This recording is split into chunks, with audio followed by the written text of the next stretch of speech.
A big hello and I hope you're well. Once again, you find me on another photography vlog. I say another one, this is only the second one in this series, and I'm on my way to Cannock Chase. I just passed through the small town of Uttoxeter behind me, and today, although I'm going to Cannock Chase, I'm not looking to photograph woodland or trees. As it's me, I'm looking to photograph some moving water. And I'm going to a location that's got two waterfalls. Well, I say two waterfalls. One of them is a can we get round there? Yeah, we can get round there. Where was I? Yeah, so I say two waterfalls.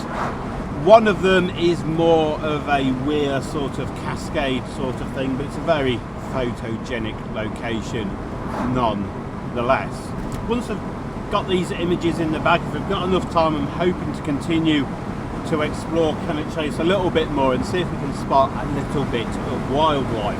We're a bit early for rutting at the moment. We're in early September, but hopefully if we get lucky we might be able to spot a few deer towards the end of the video. So that's the plan for today. Fingers crossed it all goes well. Just grab some filters from the back of the van. There we go. Then stop and a polarizer. And that's off the trusty tripod.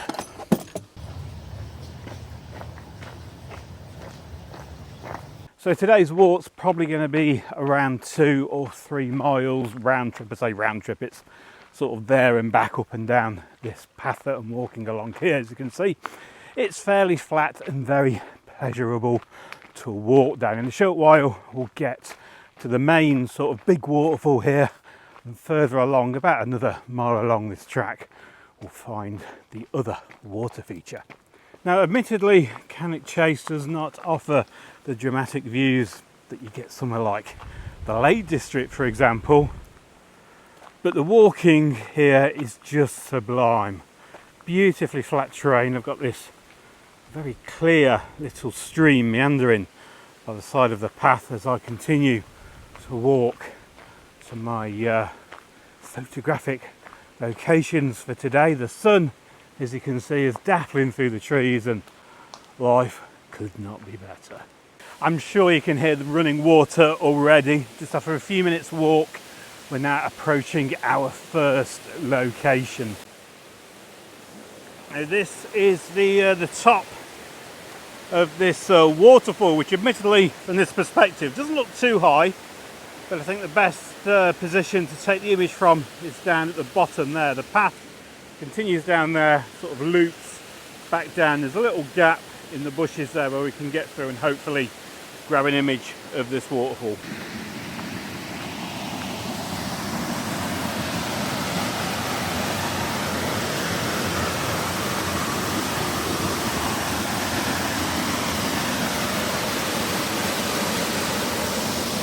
It's a little bit tight down here to set up a tripod video and do a piece to camera, so I thought I'd get a little bit creative with a bit of software on my phone and show you my thoughts for photographing this waterfall, as long as I don't fall in, of course. Just power up my camera here. This was the first composition that came to mind as I entered this area. And what I really like about this is that it sort of blocks the concrete sort of ugliness of the bridge out of the way, and we've just got this beautiful canopy of the branch over the top of the waterfall here. We've got the waterfall as the main feature in the middle, obviously. We've got this beautiful foreground here with the dappled sunlight just sort of on the water. I think that'll work quite well with a polarizer, just to take a little bit of the sheen off that and just to give it a little bit more contrast. Working back around the side here. This particular angle I quite like as well. Just lining up the corner of the thirds here with the base of the fall as it comes down, and we've got this little small fall at the background here. I think this will work quite well as a composition. My only issue with this is the graffiti, the blue paint you can see on the bridge there. Maybe just reframing a little to try and get that out of the frame, but it does tighten things up a bit and create a lot of dead space over there. Another issue I'm having also is the twig that's in the middle of the sort of drop pool here. This is wiggling around quite a bit, and that's going to cause a big problem with a long exposure, and I think it's just something that I'm just going to have to deal with. So camera is on the tripod now, and I've opted to switch off the face cam as I noticed that it crashed on my last attempt to use that feature. And as you can see, I'm set up here in a portrait orientation. I've got a polarizer on the front here, which I'm just going to twist around. We see this glare on the water just at the bottom here. Watch that glare disappear as I move the polarizing filter around. There it goes. That's all that distracting glare out of the way. Now I'm just going to go into my settings, check that I'm shooting in RAW mode. Yes, I am. 50. I'm going to go for 12 megapixels on this and take advantage of the pixel binning. I'm going to go into the settings for the image. Drop my ISO to the lowest value as we're on a tripod. Shutter speed, I'm just going to push that just a little bit, see how far we can go without adding an additional filter. So we'll try about there. Hopefully, if there's any highlights that are blown, I can recover that from the raw file in post-production. Next up, I'm going to lock the focus, and that looks good as it is. I'm just going to pop into the settings one more time just to ensure that I've got a countdown timer activated to minimise any shake. Now I've done that, it's likely that my autofocus has just switched on. So I'll just refix that and we'll take the shot.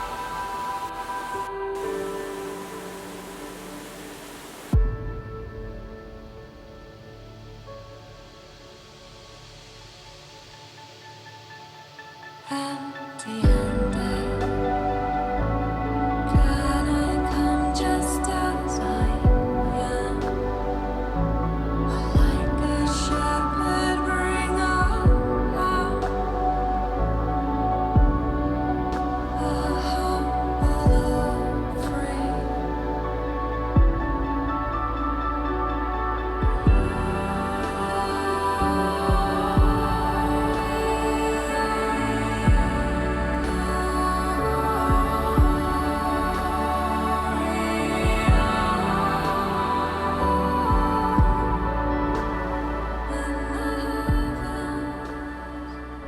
Apologies for any wind noise on this bit, but I've switched off my main microphone just so I can capture all the sound and the ambience at this location. Just put my tripod down here for a short while and just take a break on this walk to the next location. Absolutely beautiful. Once again, the sun is dappling through the trees here. Let me just get you a bit of a wider angle lens. There we go. Got a little bit of bird song that you might be able to hear, the odd wood pigeon occasionally. It's a really nice crop of berries on the bushes as I walk through here, and that sound of the water flowing under this bridge, just absolutely serene. Really is a great day today.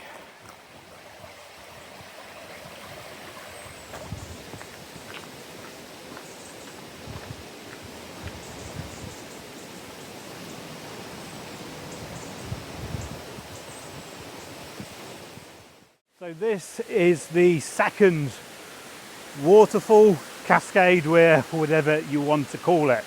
Now I've been to this location once before and I wasn't happy with the results that I got from here, and it's purely down to composition. I really struggle here to get a composition. I never really know whether to go landscape or portrait, and as you can see looking around the scene, it's really difficult to sort of get a balanced image from here. Looking down here at these rocks we've got on the floor, these stones, they make a great lead-in which should work well in sort of a portrait orientation.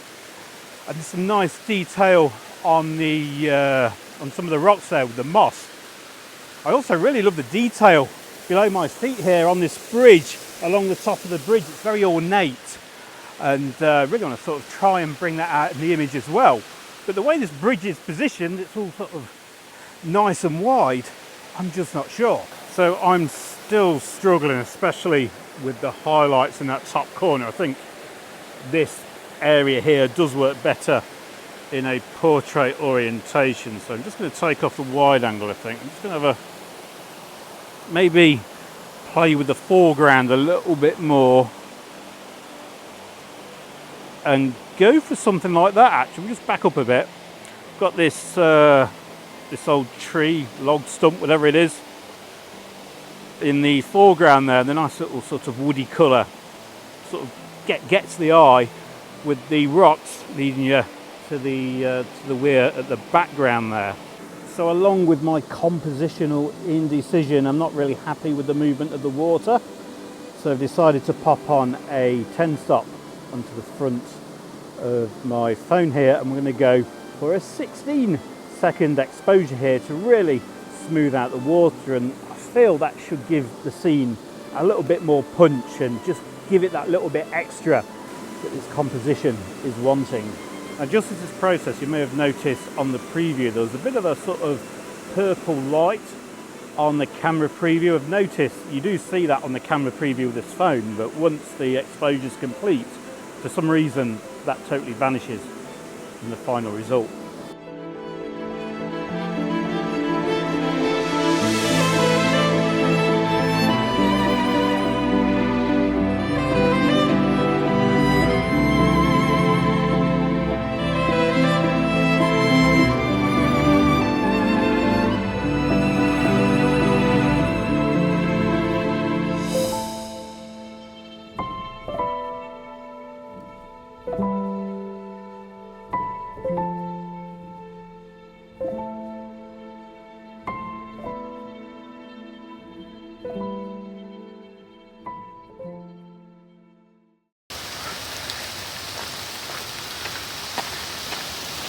This rain just came out of nowhere. Hopefully now they'll be able to get back to the van, carry on and see if we can do a little bit of wildlife spotting.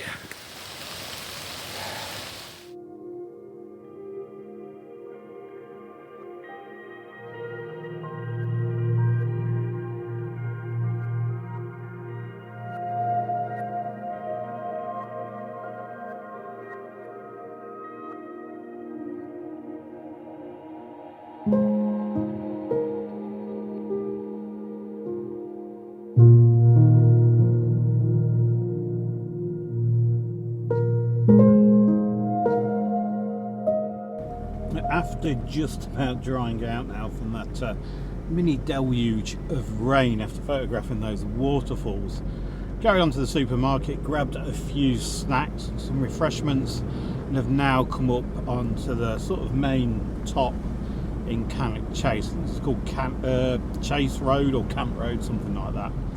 And normally it's this road, this particular road is where I see the wildlife when I come here. In fact, I've just seen a stag, as I spoke to you then, over in this trees here. I'm just going to pull over and see if we can get a shot of it.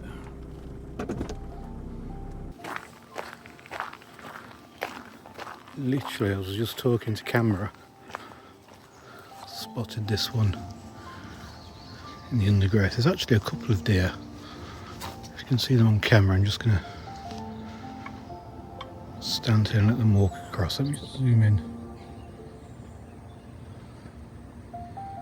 Should be able to see the stag just through the trees there.